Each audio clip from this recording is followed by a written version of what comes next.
Je ne pourrais pas terminer sans vous dire que les primaires sont devant vous. Très tôt dans ma famille politique, j'ai dit qu'il fallait participer aux primaires de la droite et du centre. Il y avait encore d'ailleurs une tribune publiée hier, reprise dans le Figaro cet après-midi. On n'est pas d'accord, tous à l'UDI, tant s'en faut. Il y a le président de l'UDI qui est pour l'instant pas très favorable, c'est le moins qu'on puisse dire. Moi j'ai écrit, je considère que c'est une faute politique si nous ne sommes pas présents dans cette primaire de la droite et du centre. C'est une exigence, pourquoi? Alors évidemment, je peux regretter qu'il n'y ait pas un candidat ou une candidate UDI qui aille. Alors je voudrais dire que je ne suis pas candidat aux élections présidentielles, comme c'est à la mode dans le département. Et je n'ai pas écrit de livre encore, mais il va bientôt arriver. Je fais une contribution pour l'année prochaine. Vous dire que, évidemment, une famille politique a la vocation à aller à l'élection majeure. L'élection fondatrice, telle que le général de Gaulle l'a créée, l'élection présidentielle de la Ve République. Bien sûr.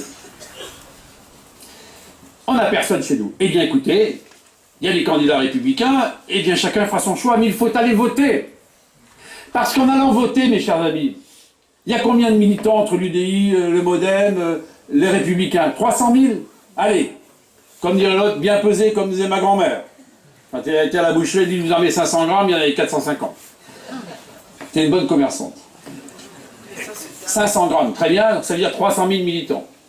Mais s'il y a 4 millions de personnes qui vont voter, s'il y en a 4, 4,5, 5 millions, imaginez la légitimité qui sera celle de celle ou celui qui sortira des élections primaires. Ça veut dire que ça va exiger de lui que le discours qu'il va tenir et qu'ils vont tenir pendant ces semaines qui sont devant vous. Et là, les débats, il faut les regarder. Les meetings, il faudra y aller. Les écouter tous. Vous ferez votre choix. Je vous en dirai un peu plus sur le mien dans quelques secondes. Ah, vous êtes impatient. Vous allez être déçus, il faudra revenir. Mais, non, c'est très important. 4 à 5 millions de personnes qui votent, ça veut dire que celui ou celle qui demain ira affronter Madame Le Pen, dont on sait qu'elle est quasiment assurée d'être au deuxième tour. Ça exige, comme on dit de lui, c'est un mot qu'on aimait bien prononcer il y a quelques années, ça exige de ce candidat qui sortira des primaires d'être en capacité de respecter le message qu'il aura entendu. De rassembler, bien sûr, mais d'écouter. Et la vocation de ma famille politique, c'est de peser dans le projet présidentiel. C'est de peser demain dans un groupe parlementaire élargi, oui. Élargi parce qu'il y aura une recomposition politique. Pas maintenant. Moi, j'ai pas la macronite aiguë. Ben, imaginez, il est génial, alors il est beau garçon, c'est le gendre idéal, il est intelligent, mais ça, c'est le côté positif. Fait Paris Match 2 fois en 15 jours, c'est parfait, et après, il y a l'autre côté. Pardonnez-moi, il a géré pendant 5 ans avec François Hollande tout ce qui s'est passé à Paris. Il y avait un truc vachement bien qu'avait inventé Sarko, à la fin de son mandat présidentiel, c'était la TVA compétitivité. Qui est-ce qu'il a cassé? Macron.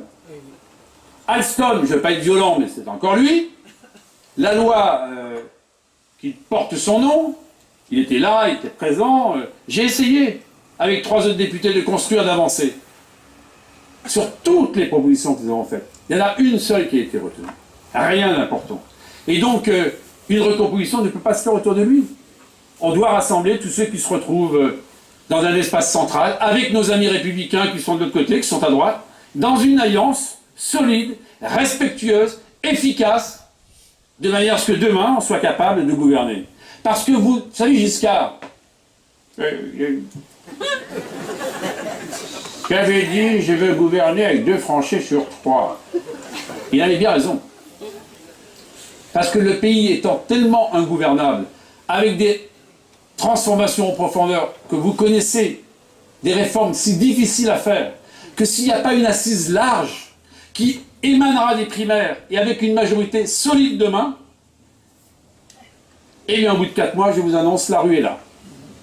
Et les images d'hier soir seront les images de tous les 20 heures. Eh bien moi, je ne veux pas de ça. Je veux pas cette France qui s'abîme. Alors, je dirai début octobre quel est mon choix pour les primaires. Je ne dis pas encore pour le moment parce qu'il n'est pas encore totalement décidé. C'est dommage. Non, c'est pas dommage. Parce que la campagne des primaires démarre.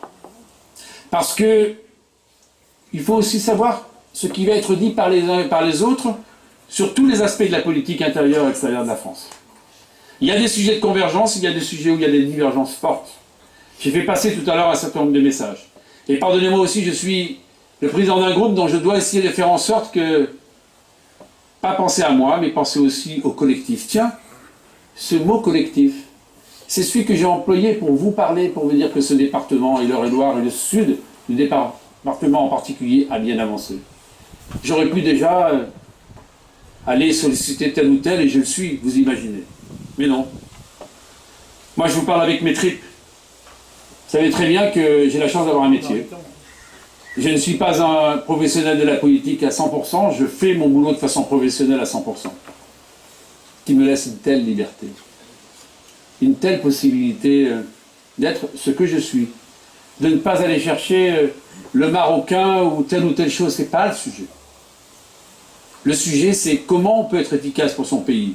Le sujet, c'est est-ce que oui ou non, quand on voit et on a posé un tel diagnostic d'une France abîmée mais qui a tellement de ressources, moi c'est un discours positif que je prononce devant vous. Ce pays qui a des atouts tellement merveilleux. Cette République qui a été fragilisée et pour laquelle il faut plus de République.